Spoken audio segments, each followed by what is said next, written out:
درس قرآن سننے والوں اور دیکھنے والوں، السلام علیکم ورحمۃ اللہ وبرکاتہ۔ ہم سورہ بقرہ کا رکوع نمبر 6 پڑھ رہے تھے، جس میں بنی اسرائیل پر ہونے والی نعمتوں کا تذکرہ چل رہا تھا کہ اللہ تبارک و تعالیٰ نے ان پر کیا کیا نعمتیں فرمائیں، اور ان کی ایک تاریخ بیان ہو رہی تھی، کس طرح سے وہ مصر میں فرعونیوں کی غلامی سے انہیں نجات دی گئی، کیسے کیسے وہ نکلے مصر سے۔ دراصل ان کا وطن ملک شام تھا، کہ جب حضرت یوسف علیہ السلام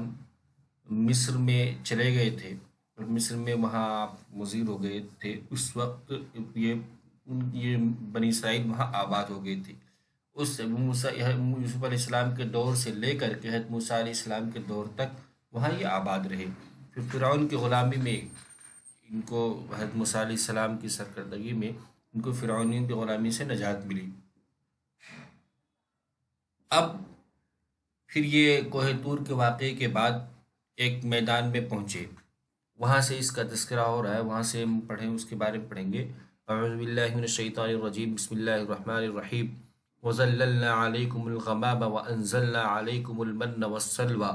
كُلُوا مِن طَيِّبَاتِ مَا رَزَقْنَاكُمْ وَمَا ظَلَمُونَا وَلَٰكِن كَانُوا أَنفُسَهُمْ يَظْلِمُونَ۔ اور ہم نے تم لوگوں پر بادل کا سایہ کر دیا، وَأَنزَلْنَا عَلَيْكُمُ الْمَنَّ وَالسَّلْوَىٰ، اور ہم نے تم پر من و سلوہ نازل کیا۔ ترنجبین اور بٹیر اس کا ترجمہ کرتے ہیں۔ ہم نے تم پر ترنجبین اور بٹیر نازل کیا۔ یہ من و سلوہ ایک خاص قسم کا کھانا ہے۔ کلوا من طیبات ما رزقناکم، کھاؤ پاکیزہ چیزیں جو ہم نے تم کو دی ہیں۔ وما ظلمونا، اور ہم نے کوئی ظلم نہیں کیا۔ ولکن کانوا انفسهم یظلمون، لیکن انہوں نے خود اپنے آپ پر لیکن یہ خود اپنے آپ پر ظلم کرتے تھے۔ یہ جب میدان تیہ میں، ایک میدان تیہ کے نام واقع اس جگہ کا نام ہے، ایک میدان ہے، اس میں یہ پہنچے تو وہاں یعنی شام میں داخل ہونے سے پہلے، تو ملک شام میں داخل ہونے سے پہلے ملک شام میں قوم عمالقہ کی حکومت تھی، بہت جسم و جثے کے اعتبار سے بہت قوی لوگ تھے۔ اللہ تبارک و تعالیٰ کی طرف سے حکم ہوا کہ تم ان سے قتال کر کے اس میں داخل ہو جاؤ، لیکن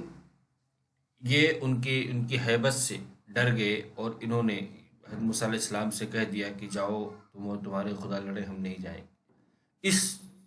ان کے اس حرکت کی وجہ سے، ان کے اس انکار کا جو جرم تھا، اس جرم کا بطور سزا یہ کہ 40 سال تک یہ پوری نسل جو ہے اس میدان میں رہی۔ اب یہ میدان میں رہے، پھر وہاں کھانے پینے کا انتظام، یعنی اسی میدان میں بھٹکتے رہے، وہاں سے نکلنے کی کوئی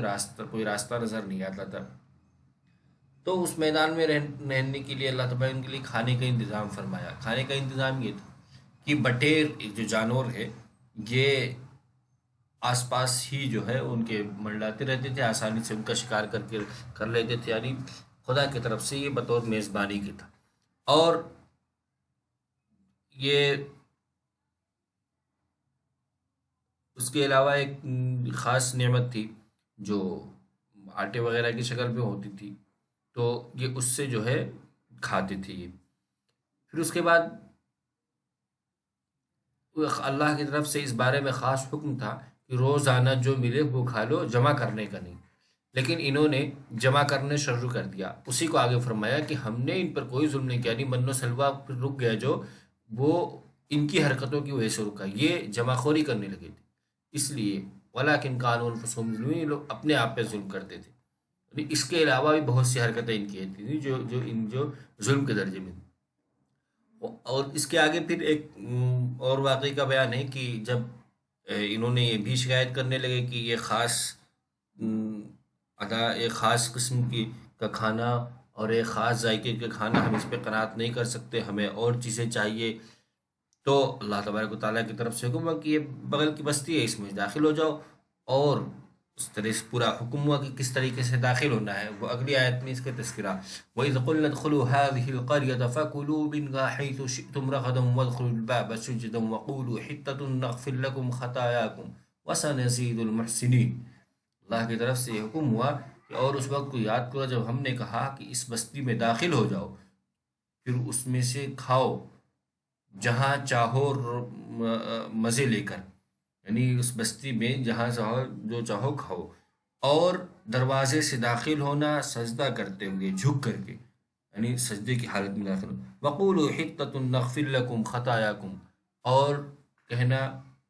کہ ہمیں بخش دے، ہم سے ہمارے خطاؤں کو بخش دے، وسنزید المحسنین، اور ہم نیکوکاروں کو بڑھاتے رہتے ہیں۔ یہ اللہ کی طرف سے داخل کرنے کا یہ طریقہ بتایا گیا کہ حتتن کہتے ہوئے داخل ہونا اور جھک کر کے داخل ہونا، اور یہ ایک ادب بتایا گیا۔ لیکن ان کی حرکتیں یہ تھی کہ انہوں نے حکم خداوندی کے خلاف کیا، جب داخل ہونے لگے تو کیا انہوں نے کیا، اس کی تشریح اگلی آیت میں ہے، فَبَدَّلَ الَّذِينَ ظَلَمُوا قَوْلًا غَيْرَ الَّذِي قِيلَ لَهُمْ فَأَنزَلْنَا عَلَى الَّذِينَ ظَلَمُوا رِجْزًا مِّنَ السَّمَاءِ بِمَا كَانُوا يَفْسُقُونَ۔ پھر ان ظالموں نے اس بات کو بدل دیا جو ان سے کہا گیا تھا، یعنی جو کہنے کا حکم دیا گیا تھا، حتتن کہنے کا حکم دیا گیا تھا، اس کو بدل دیا انہوں نے، اس کی جگہ پہ کہنے لگے حبۃ فی شعیر، کہ جو کے ساتھ گیہوں بھی ملے، یہ حتتن کے بجائے حبۃ فی شعیر کہنے لگے۔ اب جب یہ اس میں داخل ہوئے اور خدا کی نافرمانی کرتے ہوئے داخل ہوئے، تو اللہ کی طرف سے ان کے لیے آسمان سے عذاب نہ، فَأَنزَلْنَا عَلَى الَّذِينَ ظَلَمُوا رِجْزًا مِّنَ السَّمَاءِ بِمَا كَانُوا يَفْسُقُونَ، پھر ہم نے ان ظالموں پر آسمان سے اغاثت نازل فرمائی اس وجہ سے کہ یہ جو گناہ کرتے تھے، یعنی یہ طاعون کی بیماری تھی، اللہ تبارک و تعالیٰ کی طرف سے ان پہ عذاب نازل ہوا طاعون کی شکل میں۔ اللہ کی اس طرح سے مسلسل نعمتیں ان پر ہوتی رہی، جب ایک دم تنگ گئے تو جیسے کہ آخری رکوع کی، اس چھٹے رکوع کی آخری آیت میں، آیت نمبر 59 میں یہ بتایا گیا کہ ان پہ جب اتنی نعمتوں کا انہوں نے مسلسل انکار کیا، اس کا شکریہ نہیں ادا کیا، پھر اللہ کی قہاریت جوش میں آئی اور ان کو سزا دی گئی۔ اس کے بعد پھر اگلی آیت میں ایک دوسرا تذکرہ ہے، دوسری نعمت کا، ان کے لیے پانی کا انتظام کیا گیا، وہ کیسے انتظام کیا گیا اس کو ہم اگلے سبق میں پڑھیں گے۔ یہ سبق نمبر 12 تھا، اور اس کے بعد ہم سبق نمبر 13 پہ پڑھیں گے کہ کیسے اللہ تبارک و تعالیٰ نے ان کے لیے پانی کا انتظام فرمایا وہاں پہ، اور کیسے 12 چشمے جاری ہوئے تھے۔